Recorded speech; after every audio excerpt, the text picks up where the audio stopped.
corriger du coup. Donc on va donc traiter d'abord l'avant-ville. D'accord. L'avant-ville.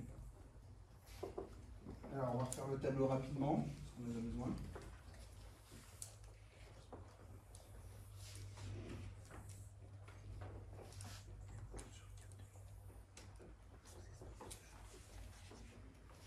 Alors nombre d'enfants.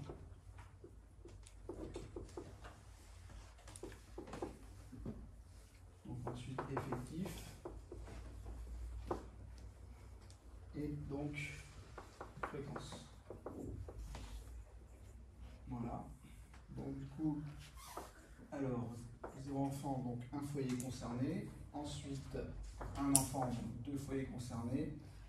Ensuite 2 enfants, 3 foyers concernés. Et donc le dernier, donc 3 enfants, 5 foyers concernés. D'accord? Donc les fréquences, donc du coup on a 1 plus 2 plus 3 plus 5. Donc ça fait normalement, si je ne me trompe pas, 11 foyers donc comptabilisés. Donc les fréquences, donc 1 sur 11, 2 sur 11, 3 sur 11 et 5 sur 11. Ok? Alors, pour calculer donc l'espérance. Alors, pour calculer l'espérance, comment on va faire? Donc ça, c'est la question 2, du coup. Alors, l'espérance, bah, c'est simplement la moyenne pondérée. Hein. Donc, du coup, on va prendre le nombre d'enfants, on va multiplier par la fréquence à chaque fois. Alors, on pourrait aussi très bien prendre le nombre d'enfants, multiplier par l'effectif, comme on a fait tout à l'heure, et diviser par l'effectif total. Sauf que là, on va gagner du temps, en fait, en prenant directement le nombre d'enfants par la fréquence, que du coup, l'avantage, c'est qu'on n'a pas besoin de diviser après. Alors, du coup, donc, ça va faire 0 fois 1 sur 11, plus 1 fois 2 sur 11, plus 2 fois 3 sur 11, plus 3 fois 5 sur 11. D'accord. Donc, du coup, tout ça, ça fait donc 23 sur 11. Donc, ce qui fait à peu près, on va le rapprocher, donc 2,09. OK? Alors, pour calculer maintenant la variance, donc la question 3,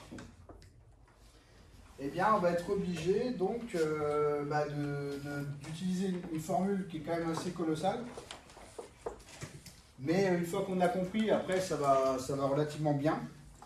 Alors, il faut savoir, pour calculer la variance, donc on prend toujours, donc ici, la fréquence, donc 1 sur 11, et on va multiplier donc le chiffre du nombre d'enfants, d'accord, concernés donc, par la fréquence, donc 0 par rapport à 1 sur 11, et on va enlever la moyenne, enfin l'espérance calculée tout à l'heure, en mettant bien ça au carré. D'accord? On va faire pareil pour chacune des lignes. Donc ça va faire 2 sur 11 fois du coup un enfant moins donc la moyenne au carré. D'accord? Alors ensuite, alors je vais mettre plutôt les valeurs exactes, ça sera mieux. On va mettre 23 sur 11, ça sera mieux. Voilà. Ça sera mieux comme ça. Ensuite, donc c'est pareil, on continue. Donc plus 3 sur 11 fois 1 moins 23 sur 11. Alors là, du coup, plutôt 2. 2 moins 23 sur 11 donc, au carré. Plus ensuite le dernier, donc 5 sur 11. Donc fois 3 enfants moins 23 divisé par 11 au carré. D'accord? Donc une fois qu'on calcule ça, alors on peut donner à peu près donc la valeur approchée qu'on trouve. Donc on trouve à peu près 0,99. D'accord? Alors la variance, ça ne vous donnera pas grand-chose de physique. Ce qui est important pour nous, c'est justement l'écart-type qui lui va nous donner des indications sur la dispersion en fait, des valeurs par rapport à la moyenne.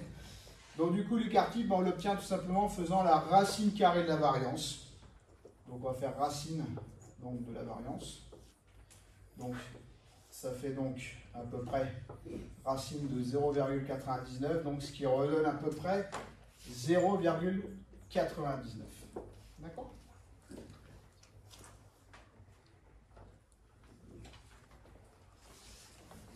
Ça va? Alors évidemment, alors une fois qu'on a donc les informations sur la ville de l'avant-ville, il va falloir faire la même chose, d'accord, sur la ville d'Azuria où il y a un peu plus de valeur, d'accord? Alors évidemment, moi je vais juste vous donner les résultats, hein, vous vous amuserez à le faire par vous-même, mais c'est exactement la même méthode, ça ne change pas. Donc du coup, si je recommence donc pour Azuria, d'accord. Donc pour Azuria, donc on trouve du coup une espérance. Alors donc cette fois-ci c'est Y. Donc l'espérance de la série Y, donc du coup c'est à peu près 2,08. D'accord. Alors on va donner quand même la fraction. Donc du coup 27 sur 13. Donc il fait à peu près 2,08. D'accord. Et du coup la variance de Y, donc du coup ça va être exactement la même chose que tout à l'heure. Et là on va trouver donc environ 3,90. D'accord. Donc du coup, le sigma de Y, donc c'est la racine carrée donc, de la variance. Donc la racine carrée, donc c'est à peu près donc, la racine carrée de 3,90. Donc ce qui donne à peu près, grosso modo, ça donne donc 1,97. J'espère que vous avez trouvé ça. Alors du coup, maintenant la question qui est posée, alors si j'ai une question, voilà, troisième question. Donc maintenant on vous pose une quatrième question, donc voilà, qui sort du calcul de chacune des deux villes, d'accord. Donc là ici, donc la quatrième question, on vous dit, alors, que peut-on conclure par rapport à la répartition des enfants par foyer dans ces deux villages? Alors qu'est-ce que vous pensez des moyennes? Les moyennes, elles sont quand même relativement proches. Regardez, on a 2,09 là et on a 2,08 là. Donc du coup, on a quasiment la même moyenne d'enfants par table. Par foyer, pardon. Et du coup, alors c'est l'écart type qui va nous donner une information supplémentaire, parce que là on a un écart type donc, de 0,99 que l'on va comparer avec un écart type de 1,97.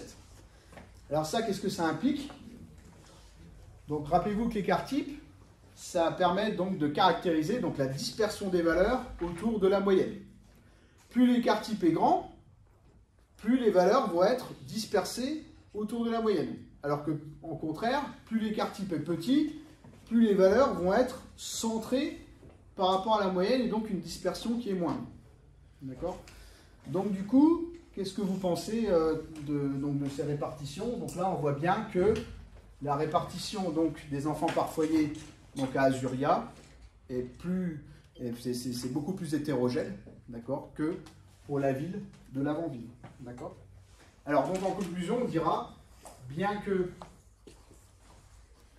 donc, les moyennes soient proches,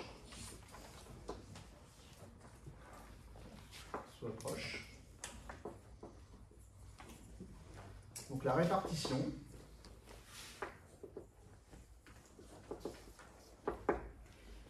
du nombre d'enfants par foyer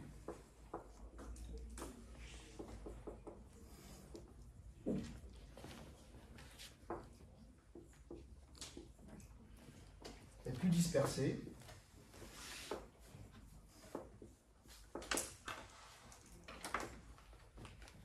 ou hétérogène, donc à Azuria qu'à l'avant-ville.